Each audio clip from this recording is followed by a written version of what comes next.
So former Yankees hitting coach Dillon Lawson finally speaks up, and he wanted to say a few things. Let's get into that right now.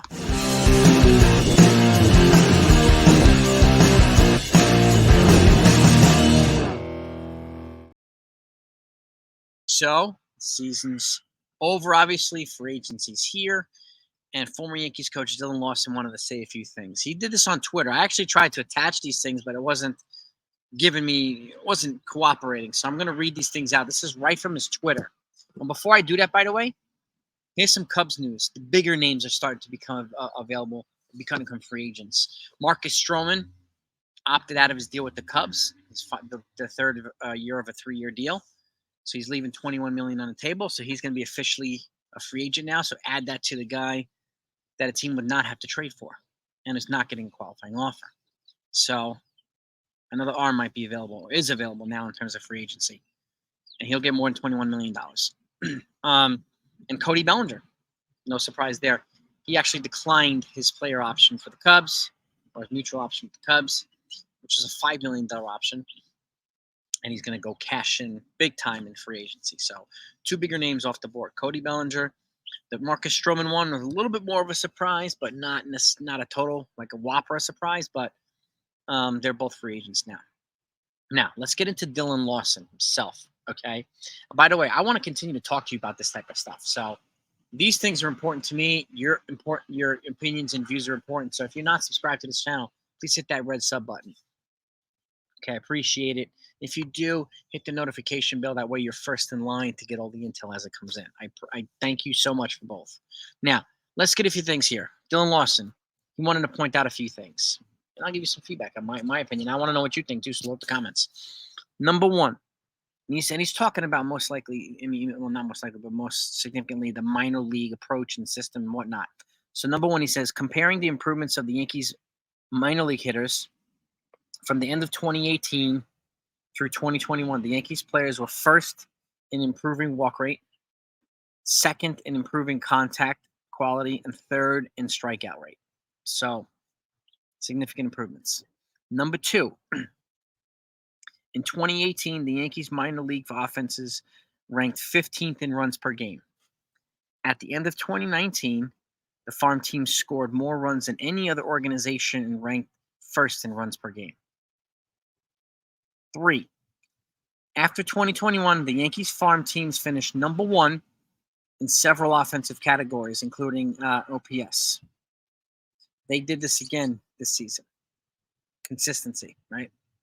Number 4, in 2022, the Yankees minor league baseball hitters improved their overall swing decisions from 6th best up to 1st, while all having the highest contact quality in the minor leagues.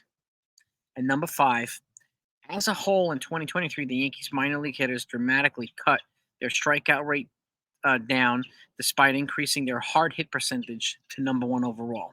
So obviously there are significant improvements here, right?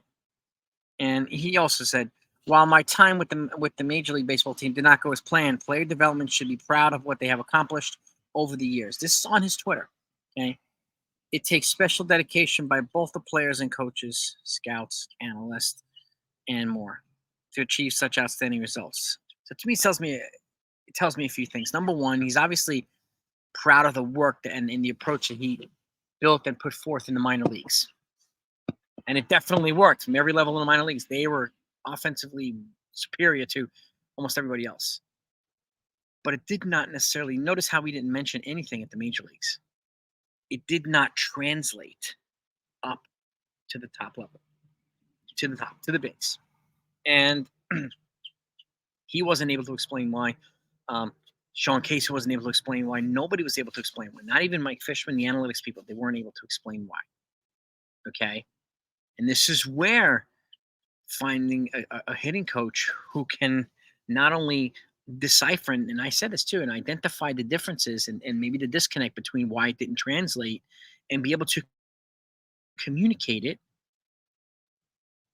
up to the major league level with the young kids and the veterans is important.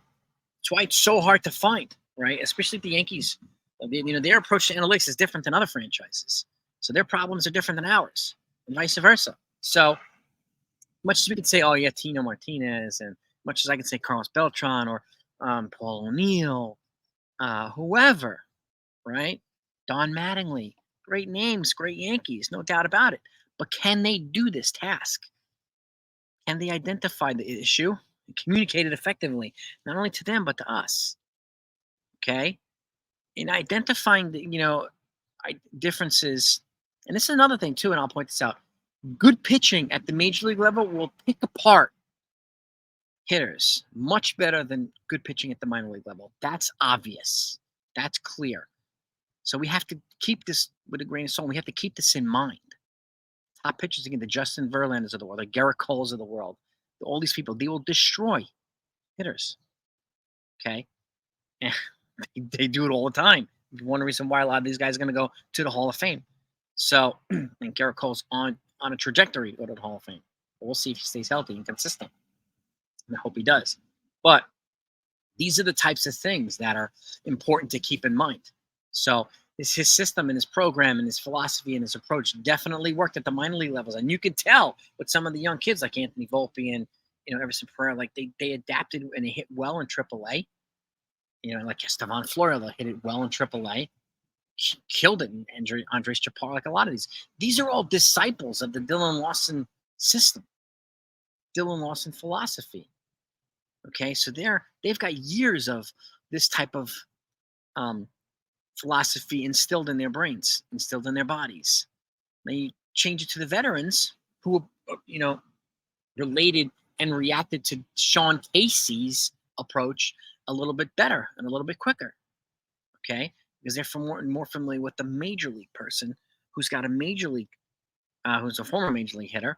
He's got a major league approach. Dillon Lawson never had that. He was never a major league hitter, and he never learned how to translate his approach up to the major league level.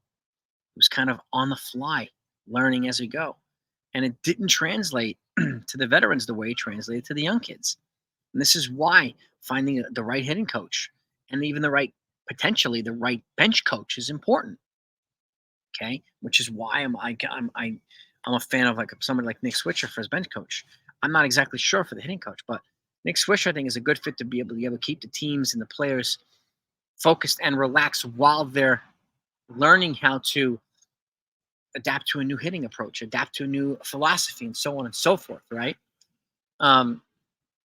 This is why personality matters, character matters. Right? The right fit matters.